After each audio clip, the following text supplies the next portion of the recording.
ఓం శ్రీ మహాగణాధిపతియే నమః. శ్రీ గురుభ్యో నమః. శ్రీ మాత్రే నమః. దక్షిణామూర్తి పంచరత్న స్తోత్రం. గురువులకు గురువు శ్రీ దక్షిణామూర్తి.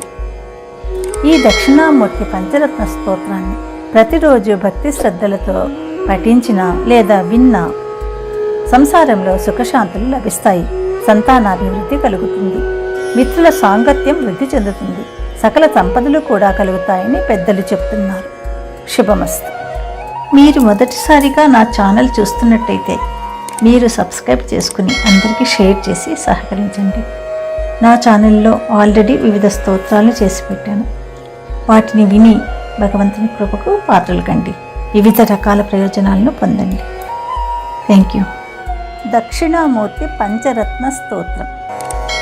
మత్తరోగ శిరో పరిస్థిత నృత్యమాన పదాంబుజం భక్త చింతిత సిద్ధికాల విచక్షణం కమలేక్షణం భుక్తి ముక్తి ఫలప్రదం భువి పద్మజాచ్యుత పూజితం దక్షిణాముఖమాశ్రయే మమ సర్వసిద్ధిదమీశ్వరం విత్తద ప్రియమర్చితం కృతకృషా తీవ్రత పోవ్రతైః ముక్తికామిభిరాశ్రితైః ముహుర్మునిభిర్దృఢమానసైః ముక్తిదం నిజపాదపంకజసక్తమానసయోగినాం దక్షిణాముఖమాశ్రయే మమ సర్వసిద్ధిదమీశ్వరం వృత్తదక్షమఖాదిపం వరవీరభద్రగణేన వై యక్షరాక్షసమర్త్య కిన్నరదేవపన్నగవందితం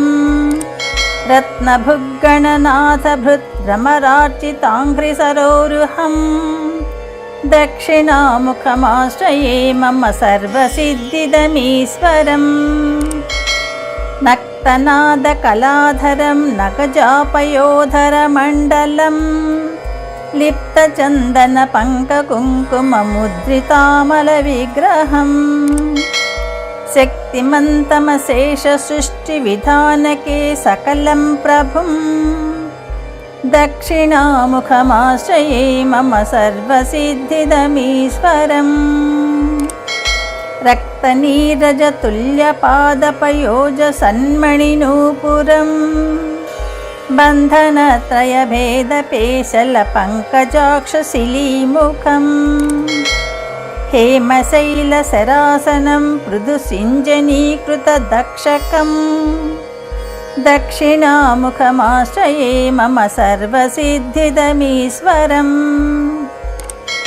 యప్పఠేచ్చ దినే దినే స్తవ పంచరత్నముమాపతేః పురాతలే మయా కృతం నిఖిలాగమమూలమహానలం తస్య పుత్రకళత్రమిత్రధనాని సంతు కృపాబలాత్ తే మహేశ్వర శంకరాఖిల విశ్వనాయక శాశ్వత తే మహేశ్వర శంకరాఖిల విశ్వనాయక శాశ్వత.